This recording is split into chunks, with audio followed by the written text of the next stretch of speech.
It's sustainable management criteria.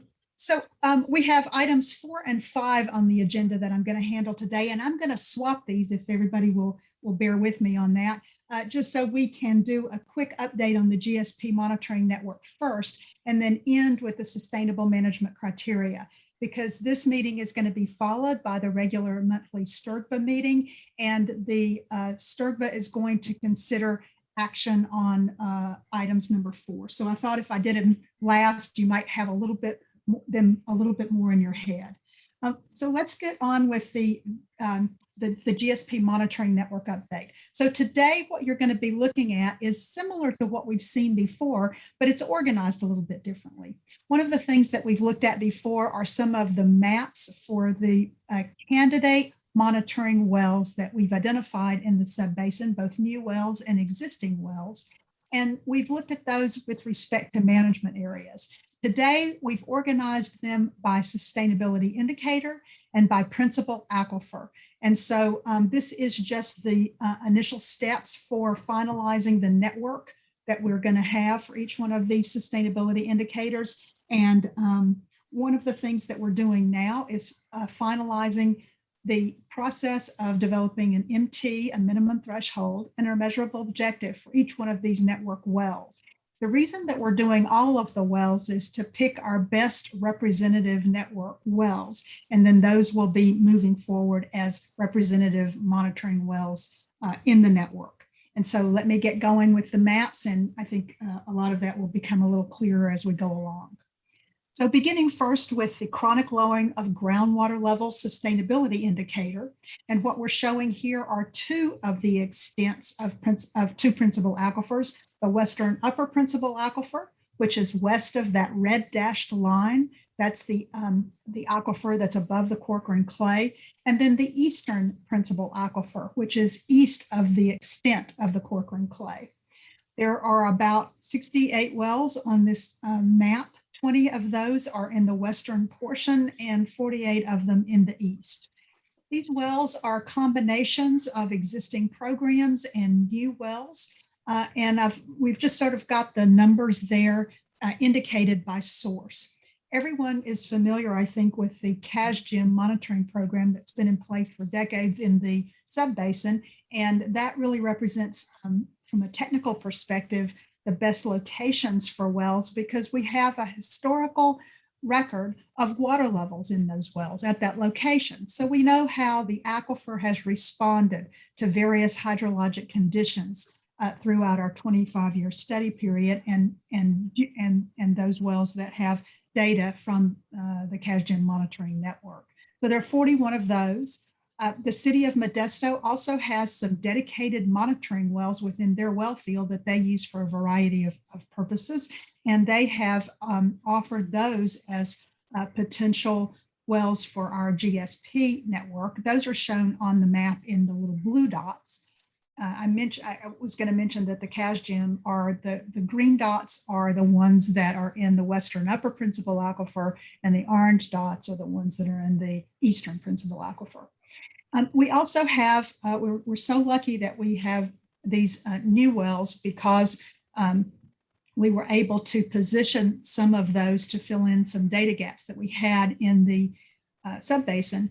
They were funded, as you might recall, by the Proposition 68 grant. It was round 2 of the Sustainable Groundwater Management grant, that program that DWR was administering.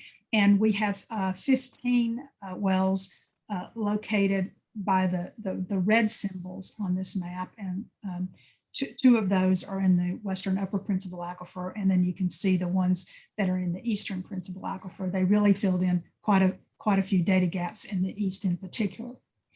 And then last but not least, there are some additional USGS wells that were drilled in the subbasin. These were drilled for a variety of other objectives that didn't have anything to do with SGMA, and they haven't been monitored routinely or periodically through time. So they're not the greatest with respect to historical data, but they are super from the technical perspective of being a dedicated monitoring well and filling in some of the holes that we had in the program. So Right now, we are securing access to the USGS wells. We don't quite have all of that finalized yet. The city is working on USGS access for the wells that's on their property, and MID is assisting us with the USGS wells that are on their property. There are 7 total wells that are shown on this network for this map. So this is Western Upper Principal Aquifer and Eastern Principal Aquifer for chronic lowering of water levels. And then the other Western aquifer is the Western Lower Principal Aquifer, and that's shown on this map here. You can see that we really have data gaps here. There's really a limited number of wells that are screened solely in the Western Lower Principal Aquifer. However, we do have 5 dedicated wells, dedicated monitoring wells, so it's a pretty good start. The City of Modesto wells that I mentioned previously that they've offered to include in the program, 2 of those wells were drilled with Prop 68 funds in the grant program that was just recently completed, and then a USGS well. So 5 is not great, but it's a start. And these are, again, dedicated monitoring wells. So from a technical perspective, they're going to be good going forward. And we will, over time, make improvements to the network. So that's what the chronic lowering of groundwater levels looks like. For the reduction of groundwater in storage, it looks exactly the same.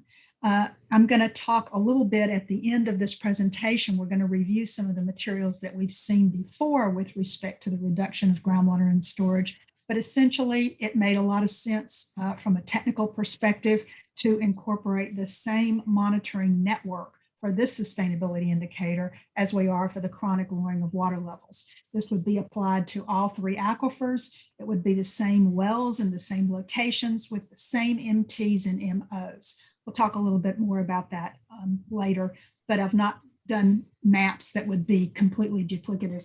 We've just sort of killed 2 sustainability indicators with 1 stone there. Moving on to interconnected surface water. Again, showing the Western Upper Principal Aquifers and the Eastern Principal Aquifers, which are the 2 applicable principal aquifers for interconnected surface water. Because again, with these wells, we're trying to better understand the groundwater surface, the upper aquifer surface, the water table, with respect to the elevation of the channels in the river to help us with assessments of groundwater surface water interaction. There are 20 total wells on the map. You can see that we do have some data gap areas. With the Stanislaus, we have good coverage in the central and a little bit lower reach, but again, a data gap for the easternmost reaches for the river.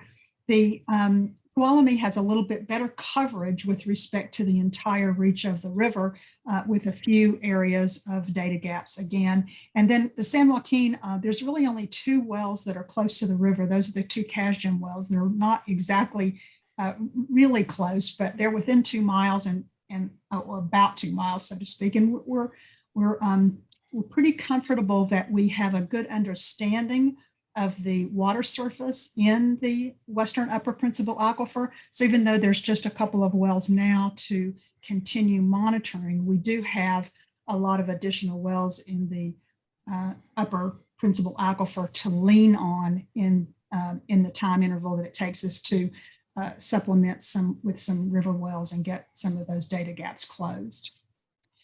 So that's what interconnected surface water looks like. And we have one more group of maps for land subsidence. We've talked about this previously, and I'm going to again mention it again in this presentation and just a little bit later on, that the most likely area for the potential for land subsidence for this subbasin is in the Western aquifers. In particular, the Western Lower Principal Aquifer. We've shown the Western Upper Principal Aquifer here. Again, that red line, the extent of the Corcoran clay and the areas to the west of that clay have been historically shown to be susceptible to depressurization and compression for clays within those aquifers in other parts of the San Joaquin Valley. And even though we have not seen significant rates of subsidence in the subbasin, nor any impacts at all with respect to land subsidence, we anticipate that if there was a potential for future subsidence, it would be in this area of compressible clays. So the upper principal aquifer program that we have here is the same network as I showed previously for the chronic lowering of water levels. The criteria are going to be a little bit different, but it's the same monitoring sites. There are 20 wells, again, a combination of the CASGEM, City of Modesto wells, Prop 68 wells, and the USGS wells, and provide us a really good network for the western upper principal aquifer. For the western lower principal aquifer, once again, we have those 5 wells that we had anticipated using for chronic lowering of water levels as well.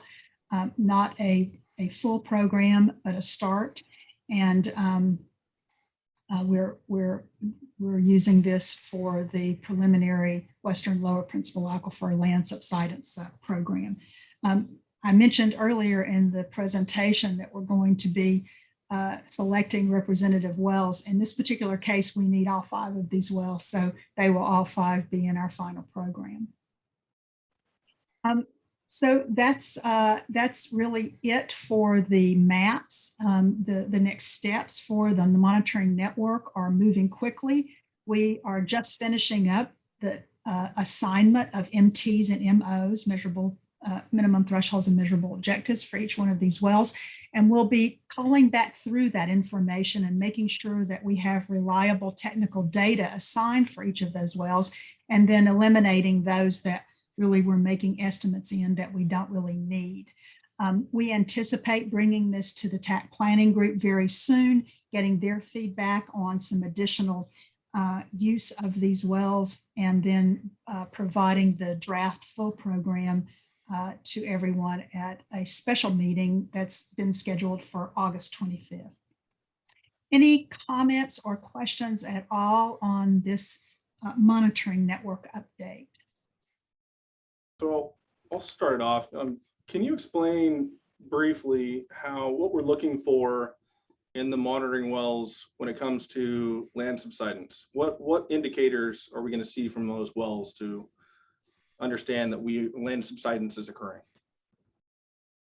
So with chronic lowering of water levels, if I can just quickly jump to the other sustainability indicator, we've set the minimum thresholds at the historic low through water year 2020.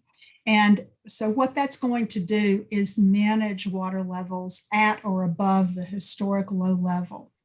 And from a technical perspective, if you can prevent water levels from further declines in the future, you can prevent any future exacerbation of that. So we are using water levels as a proxy for land subsidence.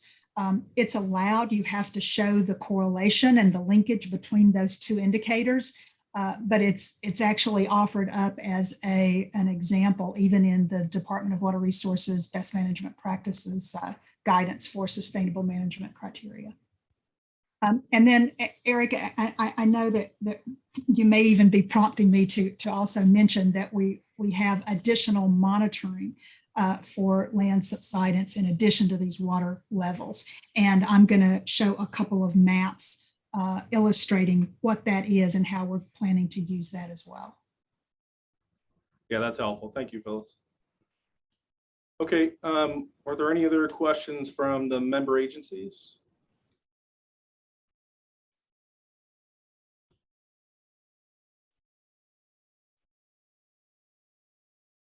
Okay, I see, I'll move it on to the public, and I see one hand up. Hillary. You're on mute. There you go. Thanks, Eric. Can you hear me? Yes. Yes. Great. Phyllis, what was the criteria that you used to select the monitoring wells for the interconnected surface water? We were looking for wells that have relatively shallow screens, are sufficiently shallow screens such that we feel like that we're representing the water table or the shallow water surface for the aquifers. And we wanted wells to be relatively close to the rivers. We gave ourselves a buffer of about a 2-mile radius, not a radius, but a distance away from the rivers. In some cases, we had to go just a little bit further than that. But those are the two main criteria that are used. Okay, great. My other question is, with the subsidence, why not use like INSAR data instead of using groundwater level data? It's a good question, and we will make good use of that information. Right now, there isn't any opportunity to see sort of a future going forward. INSAR gives you an understanding that you have triggered something, and we're definitely going to be looking at that because it's a free tool that's being provided by the Department of Water Resources. So we can use that as a check. But by incorporating the minimum thresholds for chronic lowering of water levels, we give ourselves the opportunity to make sure that we're not triggering something inadvertently that we end up seeing later on the INSAR data. Okay. And we'll talk, the second half of your presentation is going to go into a little more detail on that, right, Phyllis? It is. And then there's quite a bit that we had. I think we talked about it even more in length last week. And I mean, last meeting. The last meeting. Feels like it was last week, but it was the 28th. Yeah. Okay. Are there Okay. any other questions? I'm not seeing any hands up or anything. Oops. Yep. So I think we're going to move forward. Okay. All right, great. So the second half of this presentation is a review of some of the material that we went through last time. And we'll start with reduction of groundwater and storage sustainability indicator. The information that we talked about last time is summarized on this slide, and it's a little wordy, so let's walk through it. The regulations require that the minimum threshold for reduction of groundwater and storage actually be set at a total volume. That volume is the amount of groundwater that can be withdrawn from the basin without causing conditions that lead to undesirable results.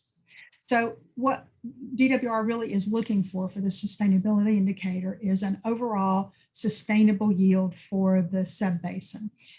You can see by the next bullet there that DWR regulations actually say that the minimum threshold would be supported by the sustainable yield. And then there's additional criteria for developing that sustainable yield in the subbasin. So you might recall that about a month and a half or so ago, we presented our modeling analysis for sustainable yield in the Modesto subbasin. And one of the things that we did during that modeling analysis was interactively adjust the model such that we maintained water levels at our MTs set for chronic lowering of water levels and interconnected surface water. And so, what that means is that we were reducing demand in the non-district east area in order to take care of storage and overdraft conditions. And at the same time, we were interactively adjusting the model back and forth. As we would run it, we would see some water level areas would be lower. We would adjust and go back and forth in that way to get a sustainable yield run that correlated a sustainable yield volume for the subbasin back to the minimum thresholds, the sustainable management criteria that we had set for the other sustainability indicators. So in that way, we were linking the overall program back to a sustainable yield.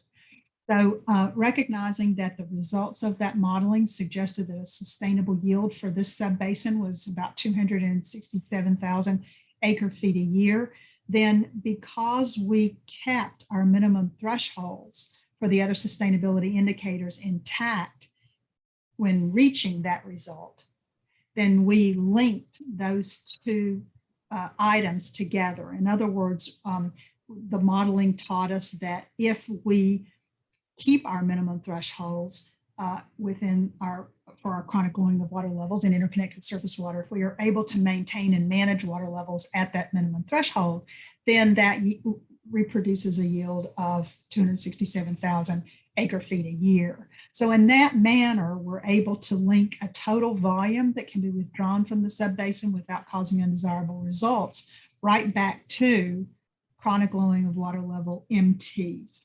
And that linkage is important to be able to use a sustainability indicator as a proxy for another.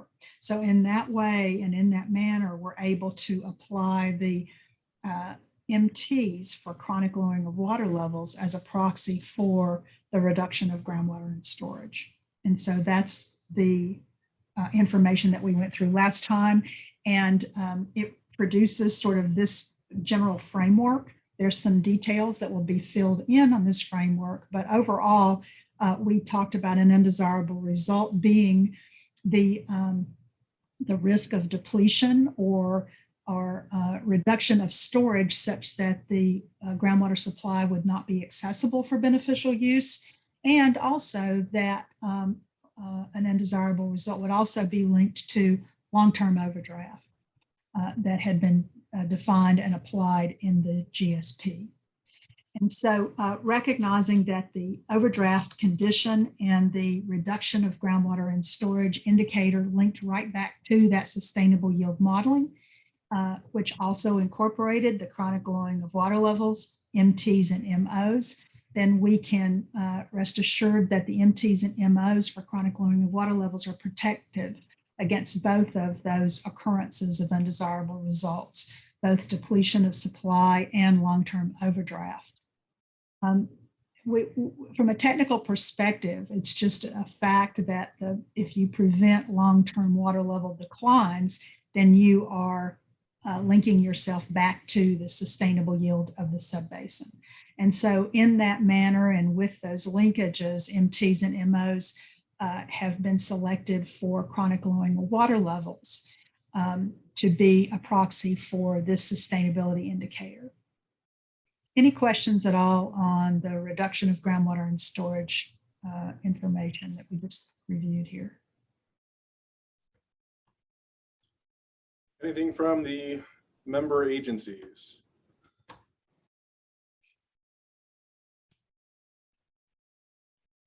Sure, Eric, just real quick, Phyllis, all the MT, understanding all the different thresholds, there would be a process later, some 5 years later, right?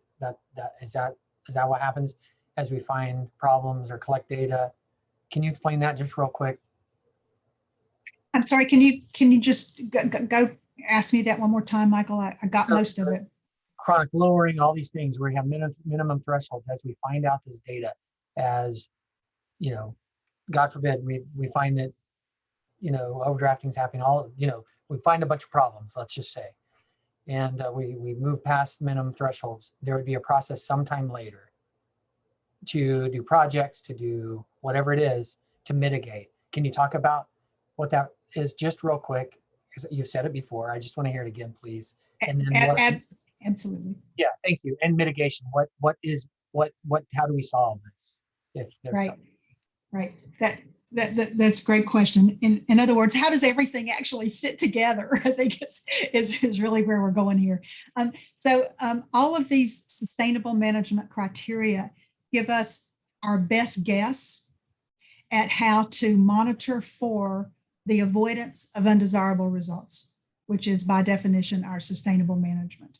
And we are, as you know, making all of these decisions for the first time ever in this subbasin, and we won't be perfect. The things that will happen immediately with respect to the plan is that we will go forward with a series of projects and management actions to support the sustainable yield of the subbasin. In other words, right now, the modeling actually just said, what would be the sustainable yield if we decreased demand? But we do have a number of water supply projects that we're evaluating now, and we're going to be bringing that to the public and the TAC very soon. It's just, getting a lot of the details together and dotting those I's on some of these projects.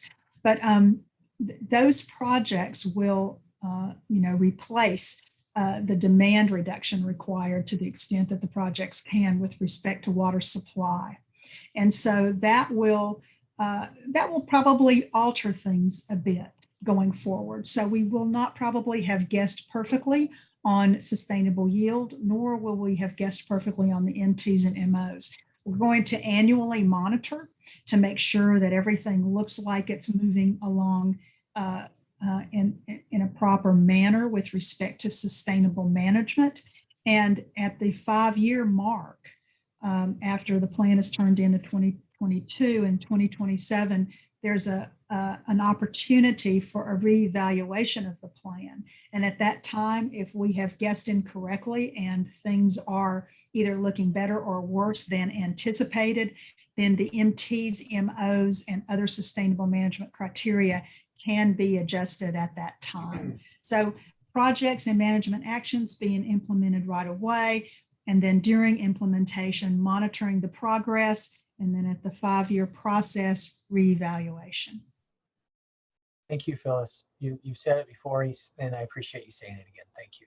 Yeah, thank you for the question. Sometimes it's awfully difficult. You know, we talk about these things just one little detail at a time, and it's awfully difficult to kind of keep in mind how everything is going to work together.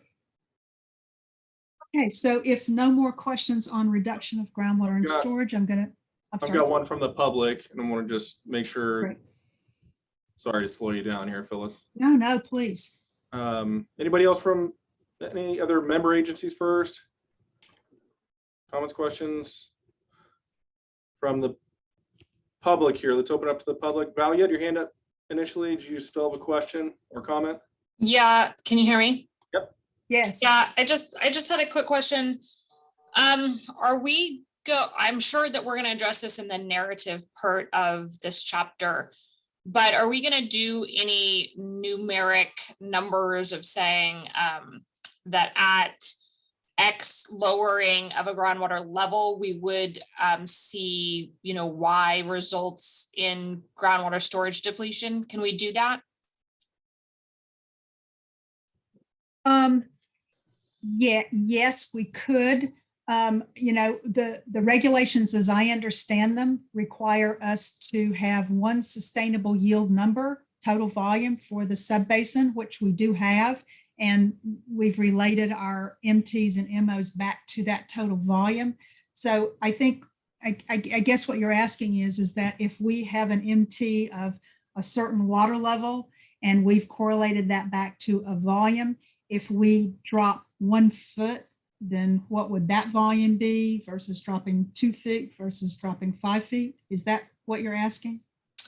Yeah, a little bit. It's just that idea of some of the DWR reviews of the GSPs in 2020 were a little bit rough, or they were fairly critical of using, well, they weren't, I shouldn't say that, they weren't critical, but they focused on, if you're going to use a proxy, if you're going to use groundwater elevations, then you have to tie that and you have to prove that the proxy will be an indicator of the other sustainability indicator, meaning that if we're using groundwater levels to tell us when we're in trouble for groundwater storage, I think DWR will want us to say, we know that our groundwater levels are protective of storage because of Y.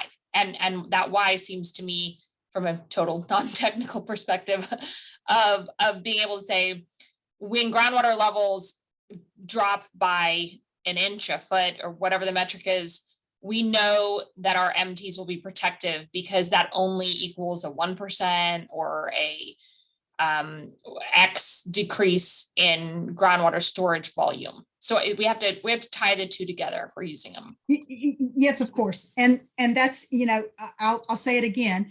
It's tied. So the reduction of groundwater and storage indicator is right now tied to a balanced basin.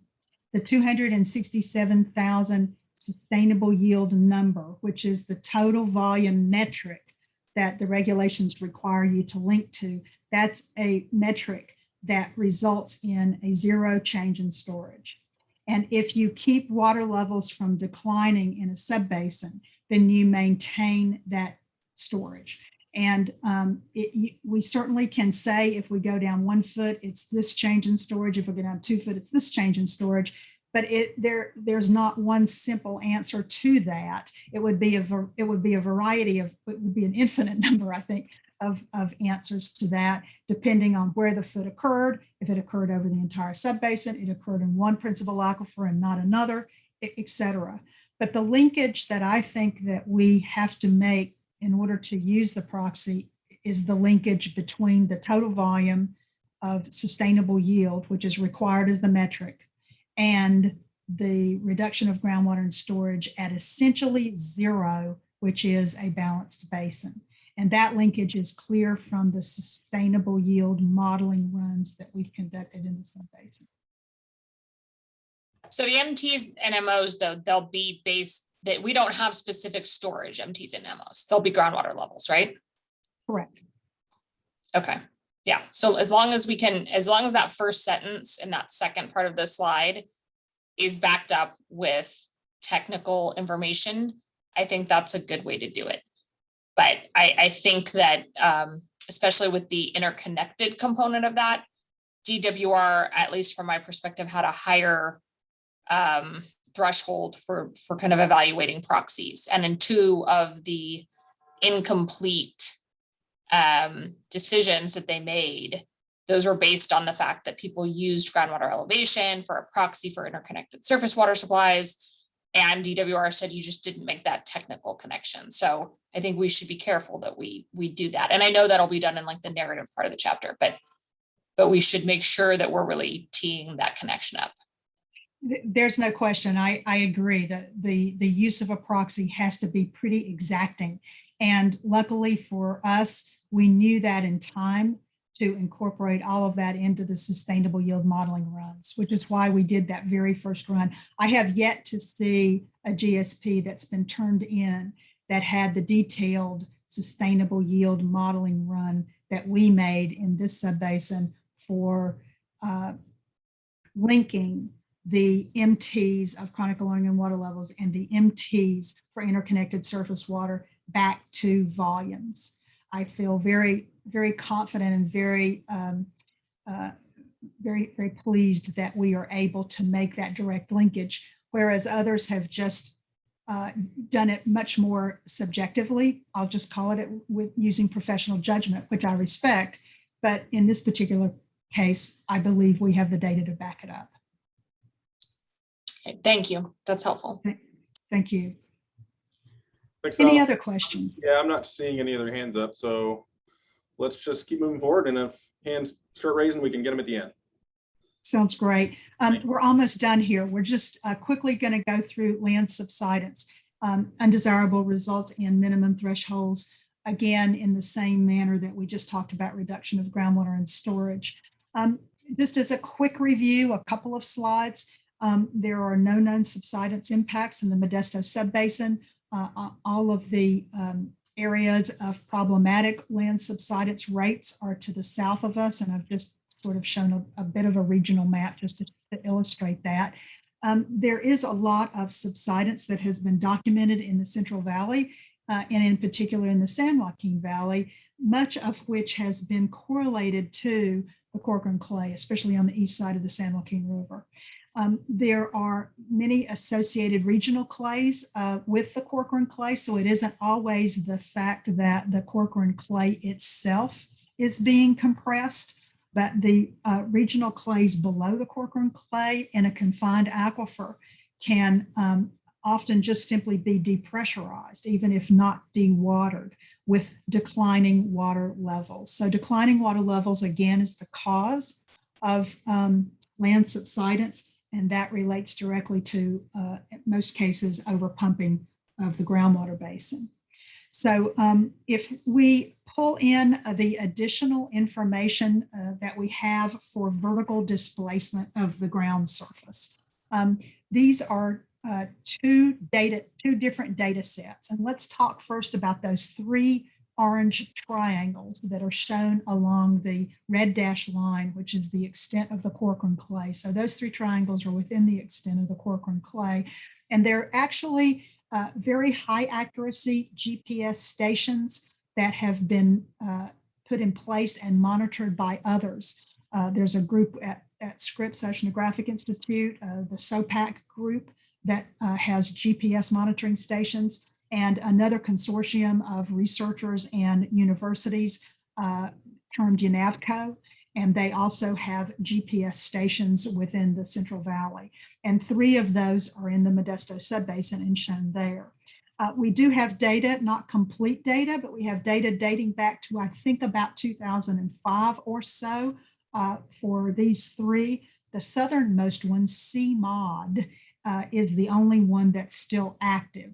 But we do have multiple years of data for all 3 of these GPS stations. And so I just have a little summary there. We have the data that we've downloaded, so we can provide details if anyone is interested in more details. But essentially, I've just got a summary there that the northernmost station, the one near Saladas, it doesn't have any subsidence indicated at all, even though there is some vertical displacement during late summer, early fall. It's elastic enough that it recovers. And overall, there's no net subsidence indicated at all at that northern station. There is some land subsidence associated with that middle station just to the south of Salida, maximum rate being about 5/100ths of an inch a year for the data that has been put forth there. And then the southernmost GPS station there indicating, again, no subsidence at all. The INSAR data that I think Hillary mentioned or asked about in her question, INSAR is just an acronym. It stands for, interferometric synthetic aperture data. So it's satellite imagery that is being processed by computer programs that are looking to relate the actual accuracy of the vertical surface of the Earth and changes in that vertical surface of the Earth, vertical displacement, they call it, back to time.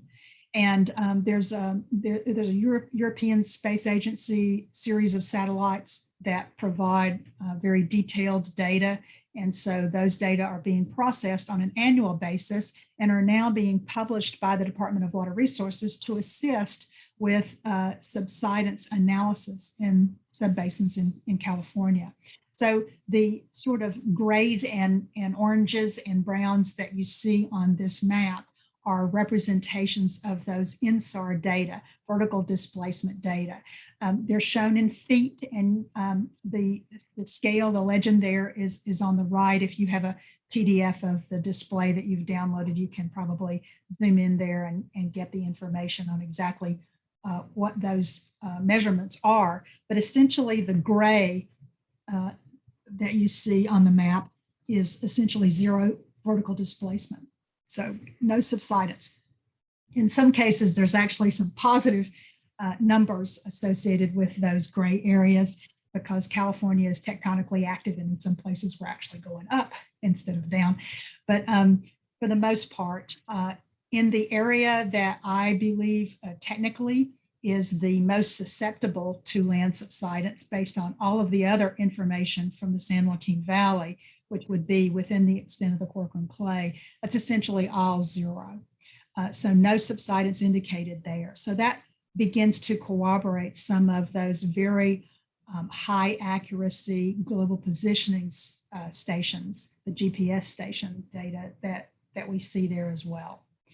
There is some indication of vertical displacement in some of the agricultural areas in the eastern portion of the subbasin and beyond the agricultural area. So some of that is clearly not related to groundwater extraction because it's in areas where there is no groundwater extraction, some of that orange. And so, I think that as we all get used to using INSAR data and ground truthing it back to the surface, we'll get a better understanding of what actually is real land subsidence versus just vertical displacement associated with other things. We have shrinkage of clay, superficial clay soils. We have hydrocompaction of clay soils. We have a lot of vertical displacement associated with agricultural production in the subbasin. And even though the the imagery attempts to correct for a lot of those processes, it's not perfect. So I think we're all,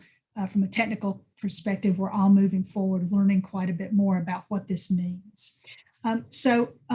My thought is that we have chronic lowering of water levels that has already been established at or above the historic low levels, and recognizing that we can prevent future exacerbation of land subsidence by maintaining water levels above historic lows, because it is that continual historic drop in water levels that begins to depressurize and dewater these clays. It doesn't happen quickly, and so it has to be something that is going down and is sustained as it's going down. So by arresting storage and overdraft in this subbasin, we are at the same time preventing exacerbation of future land subsidence as well.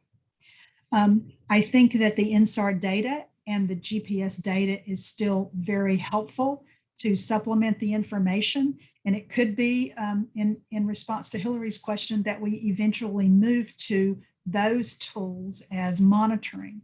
But for now, we're protective because our chronic lowering of water levels keeps water levels at or above, in general, historic lows. Because we have selected the western aquifers as the area most susceptible to land subsidence, and because there is some vertical displacement indicated outside of the extent of the Corcoran clay, we note that the chronic lowering of water levels again will be protective of future land subsidence. But in addition to that, we suggest an additional sort of stopgap measure of continuing to pull in the annual INSAR data for the entire subbasin and corroborate that against our monitoring program going forward. So that would just give us sort of a way to have belt and suspenders to bolster the analysis in the future. And that's because without any impacts of subsidence to date, it's impossible to correlate an undesirable result back to a rate. And I think that DWR does understand that. And as a result of that, using a proxy for this makes good sense to me as well. So here is just, again, a summary of some of the requirements and how that linkage, which is necessary to use water levels as a proxy, is being made.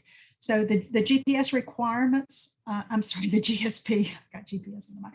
GSP requirements for land subsidence minimum threshold is to set a rate and extent that interferes with land use and may lead to undesirable results. So again, without any type of undesirable result, it's really impossible for us to select a rate or extent. So given the lack of impacts, that's what that second bullet says. It's hard to correlate it back to the rate, but we do recognize from a technical perspective that the minimum thresholds for chronic lowering of water levels will manage groundwater elevations at historic low levels, and maintenance of water levels at or above historic low levels is protective against future land subsidence. So again, in the same manner that we were linking the metric for the indicator back to water levels for reduction of groundwater and storage, I think there's also the opportunity to make that linkage for land subsidence as well. And so with all of that in mind, I end with the same sort of format that we've looked at before with respect to a narrative of an undesirable result. There'll be some quantitative details added to the undesirable result, but for now, we're just trying to describe what conditions we're trying to avoid.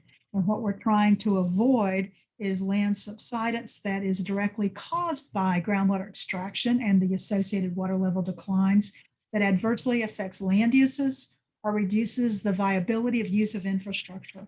And the narrative in your GSP chapter on sustainable management criteria will describe all of the documented land subsidence impacts to critical infrastructure, and I'll be bringing that in front of the TAP planning group as well. So with all of that said, the MT for chronic lowering of water level sustainability indicator, which is set at the historic low level, is sufficiently protective to avoid undesirable results from future potential inelastic land subsidence. Although no significant inelastic land subsidence has occurred in the Modesto subbasin, declining water levels can be directly correlated to the future potential for land subsidence, consistent with impacted areas in the San Joaquin Valley.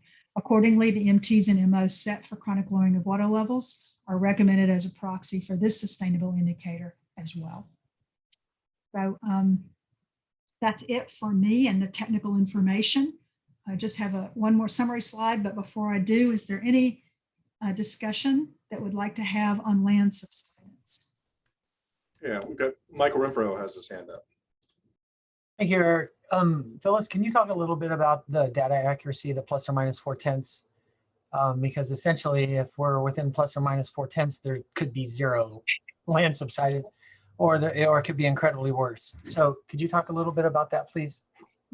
Yes, I can. I don't have the surveying accuracy for the GPS stations, but I do want to say something about the accuracy for the INSAR data. So one of the things that has been done is that DWR has asked their contractors and licensed surveyors in the state of California to coordinate an accuracy analysis. In other words, QC, and come up with some kind of understanding about the accuracy of the INSAR data. And the bottom line for that is that I think it was about 15 millimeters over something like a 4-year period was the accuracy.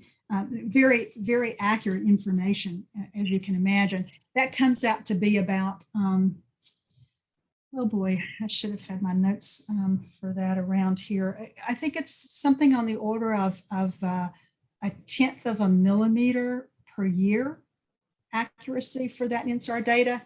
And that comes out to be 0.04 inches per year, 3 or 4. So, you know, it's close to the accuracy of the rate that we were actually looking Well, at. how about this too, so that it's apples and apples? I mean, I know our legend here, vertical placement is 1/10 of feet, but the data accuracy was 4/10 inches. Exactly. So exactly. We're talking very about little. very we're talking about very minute information. Right. The So other thing, so that's not the same thing. That's right. The data accuracy is 4/10 inches. It isn't the same as the legend. So I think I answered my own question.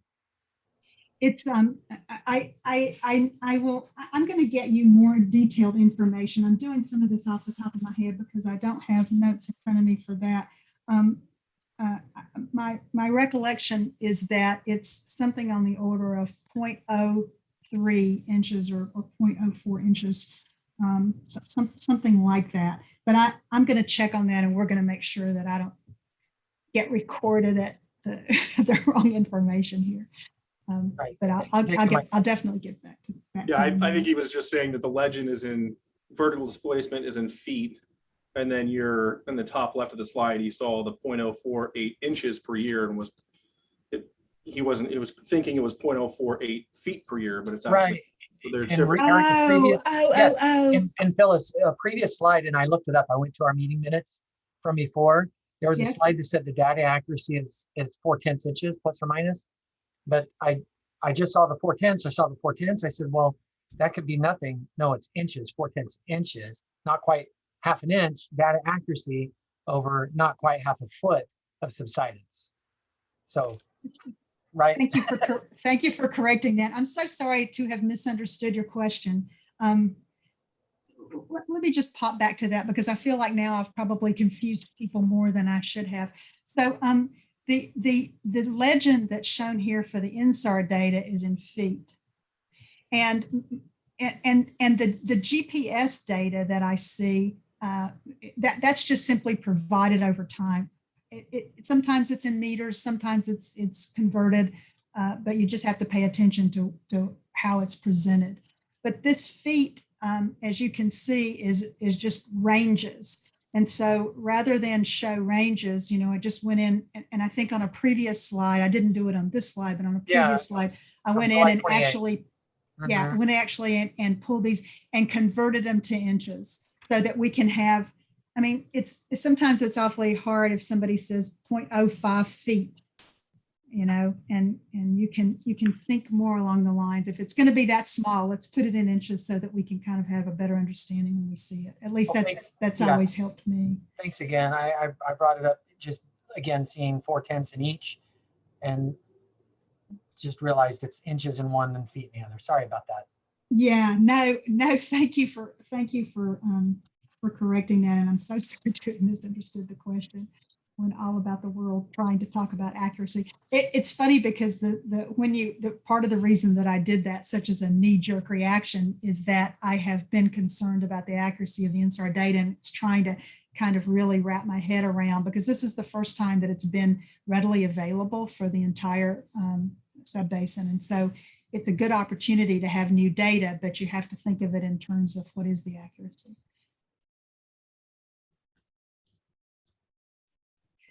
Okay. Anything else that I'm not seeing anybody would any like to other see? hands up with member agencies. Let's open up to the public. Just real quick. I don't see any hands up, but give them a quick second here to see if anybody chimes in. Okay, let's finish up and then they'll have one more opportunity at the end. Okay, that sounds great. So what are our next steps?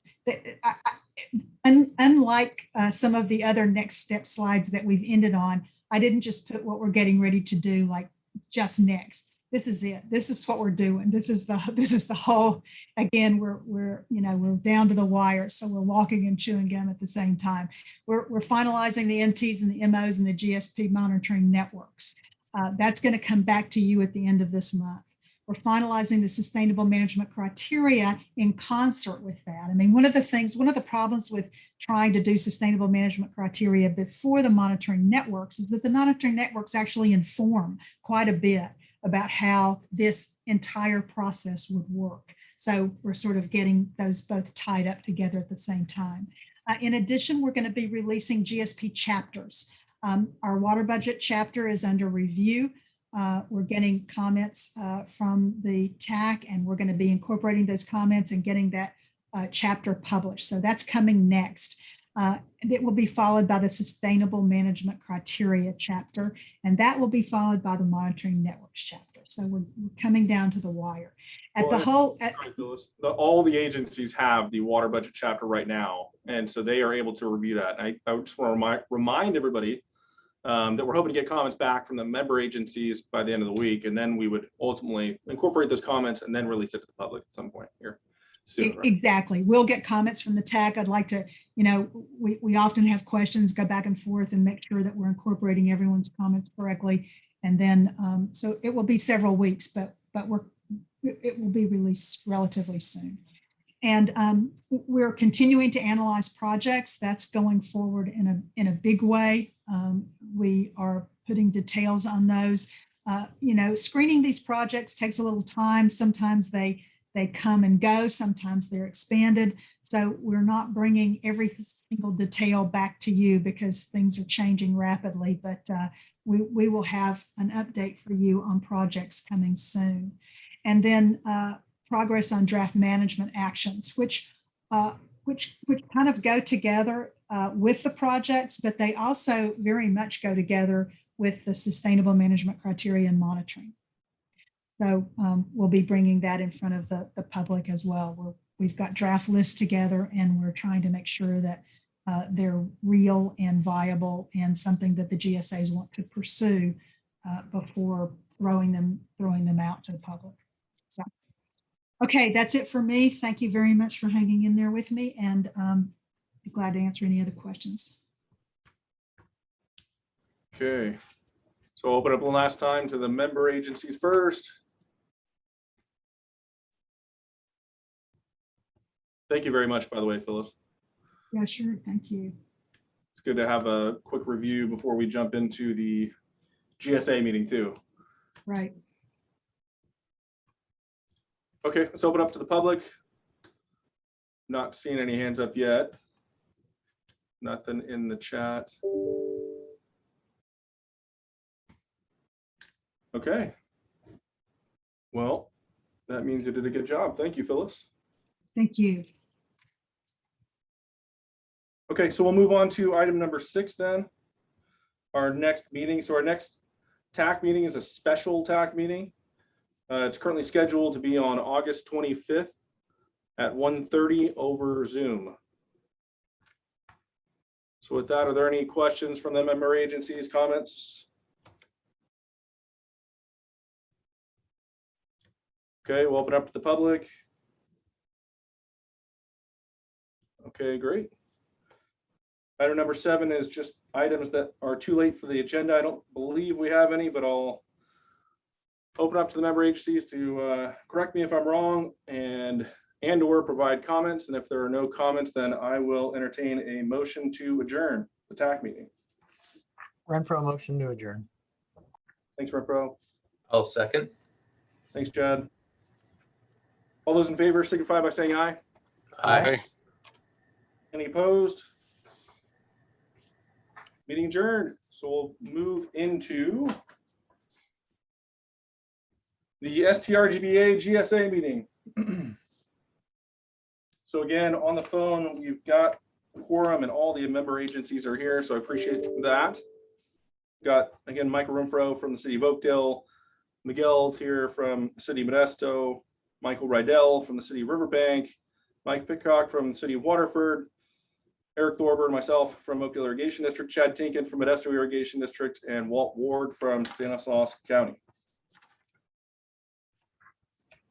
Okay, so the first item on the agenda is just to open it up for business to the public. So at this time, interested persons are welcome to introduce any topic within the agency's jurisdiction, rather. Matters presented under this heading may be discussed, but no action will be taken by the agency at this meeting. So open it up to the public.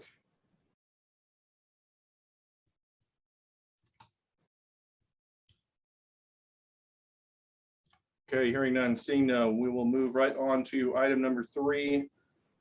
This is the July 14th, 2021 GSA meeting minutes. We'll entertain a motion.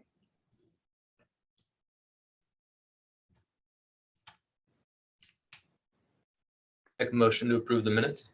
Thanks, John. It's Riddell, I'll second. Thank you, Riddell. So with motion and a second, I'll open it up to comments from the member agencies. Comments from the public. Okay, hearing none, seeing none. All those in favor signify by saying aye. Aye. Aye. Any opposed? Minutes are approved. Thank you. Item number 4. This is the resolution for the reduction of groundwater in storage. And I believe Gordon's going to take the lead on that. Good afternoon.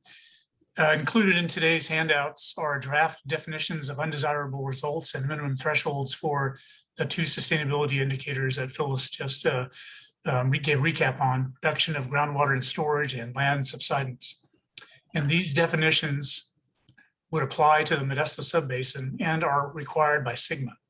Staff recommends that the Sturgba GSA make the determination that undesirable results for the reduction of groundwater in storage would occur if the volume of groundwater supply is at risk of depletion and is not accessible for beneficial use, or if the subbasin remains in a condition of long-term overdraft based on projected water use and average hydrologic conditions.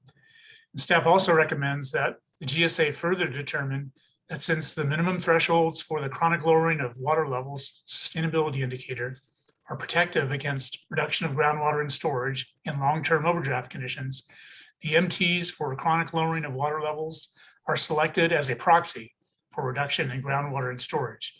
And we would like to have the GSA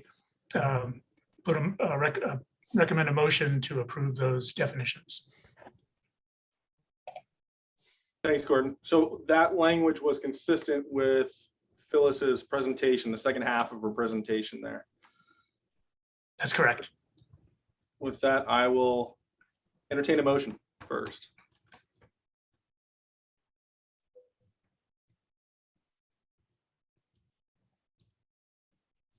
All right, I'll make a motion to approve as read.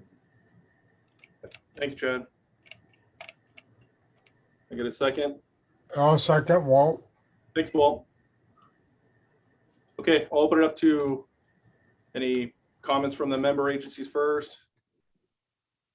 Questions, comments?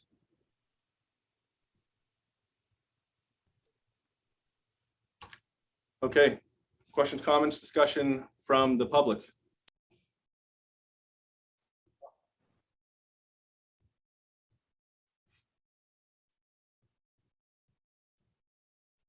Okay, hearing none, seeing no hands raised. All those in favor signify by saying aye, please. Aye. Aye. Any opposed? Thank you. Motion carries. Item number 5. This is now land subsidence, which is also consistent with Phyllis's resolution. And Gordon, you're on again. Okay, thanks, Eric. Yeah, so with regard to land subsidence, staff recommends that the Sturgeon GSA make the determination that undesirable results for land subsidence in the Modesto subbasin occur when significant and unreasonable inelastic land subsidence caused by groundwater extraction and associated water level declines adversely affects land use or reduces the viability of the use of critical infrastructure. And staff also recommends that the GSA further determine that the minimum threshold for the chronic lowering of water levels sustainability indicator is sufficiently protective to avoid undesirable results, since declining water levels can be directly correlated to the potential land subsidence and therefore will be used as a proxy for land subsidence. And again, we'd recommend a motion stating the same. Thanks, Renfro Gordon. motion. Was that you, Renfro? Yeah. Thank you. Riddell is second. Thanks, Michael Riddell. Okay, we'll open it up to comment, discussion, questions, comments from the member agencies first. Okay, let's open it up to the public.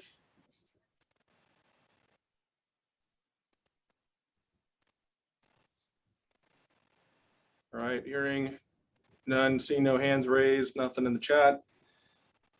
We will, let's, all those in favor signify by saying aye, please.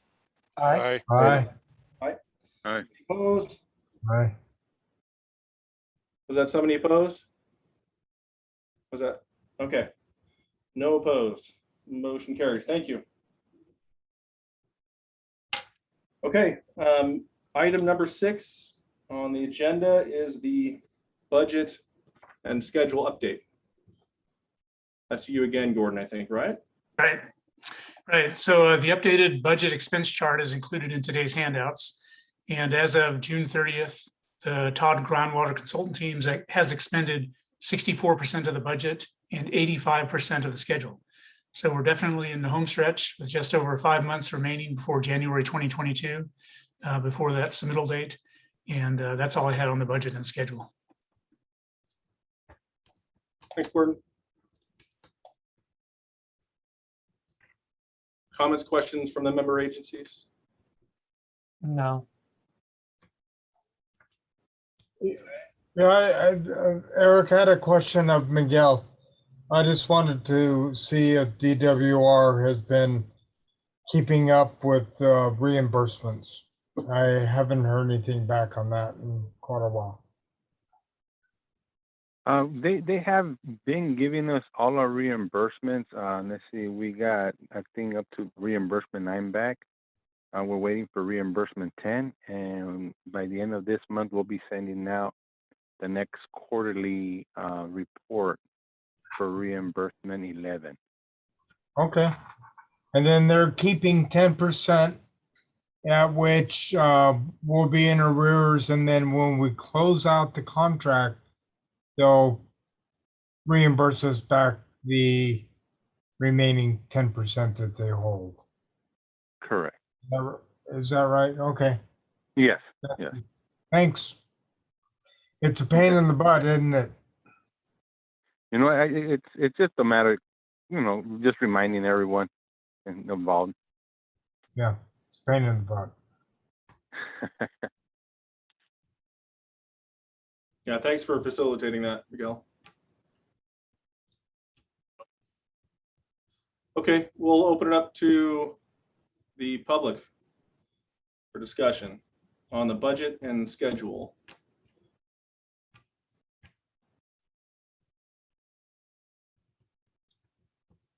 All right, well, thank you very much, Gordon. Last two items. So the item number 7 is just our next meeting. So our next STRGBA GSA meeting is scheduled for September 8th at 1:30 on Zoom. So one other thing, Samantha wanted me to remind everybody, get the word out, start to get the word out again here, of office hours. So we're going to hold an office hours on Wednesday, the 25th of August at 5:30 p.m. Again on Zoom. Samantha's working on getting a flyer and social media post together, and we'll be sending out a email blast, I think, on the constant contact there. So are there any other questions or discussion by the member agencies on the next meeting?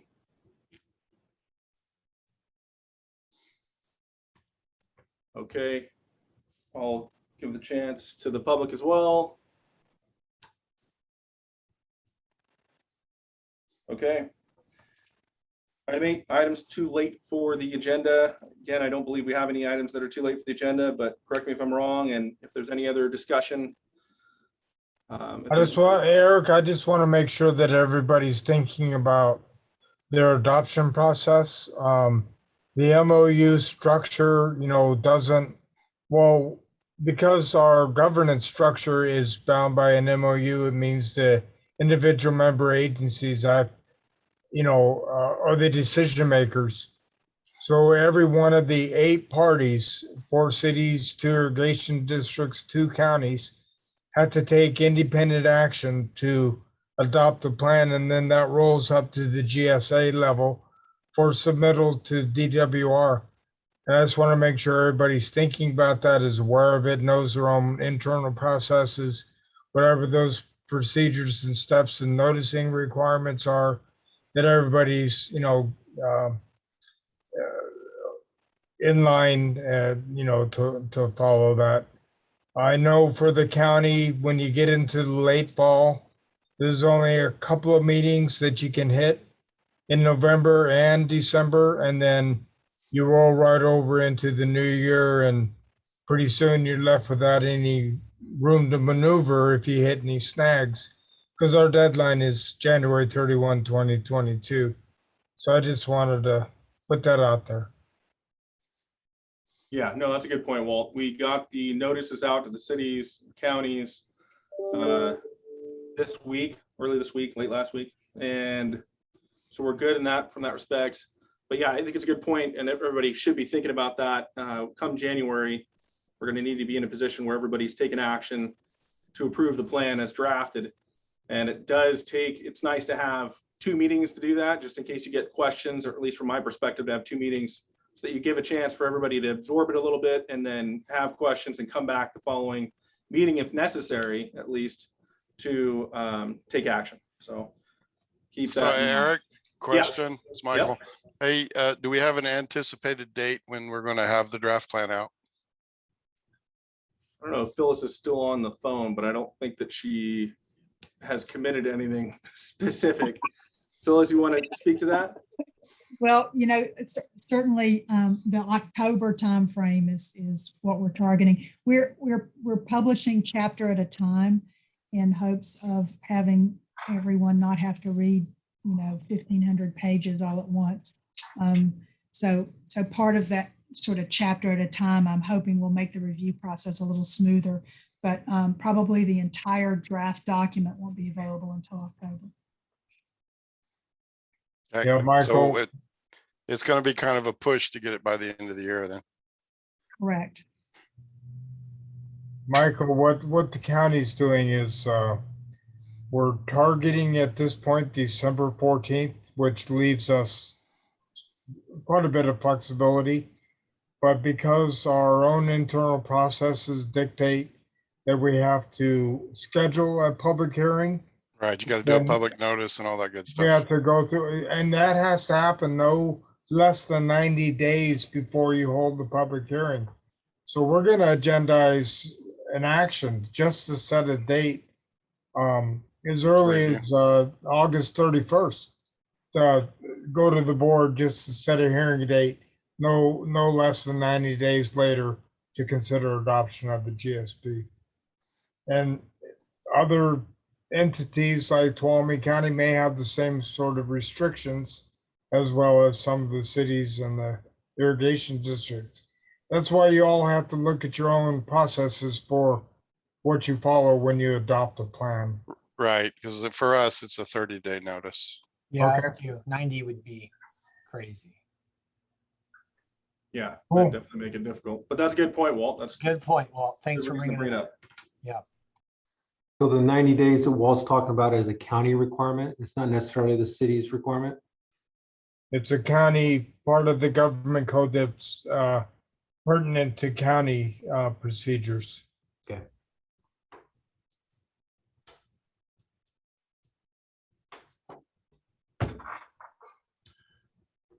All right. Well, thank you, Walt. Any other discussion? If not, then I'll entertain a motion to adjourn. I'll make a motion that we adjourn the meeting. Thank you, Mike Okay. Cornell. Second, Mike? Thanks, Mike. All those in favor? Aye. Thank All you. right. Any Talk to opposed? you later. All right. Thanks, everybody. Have a good one.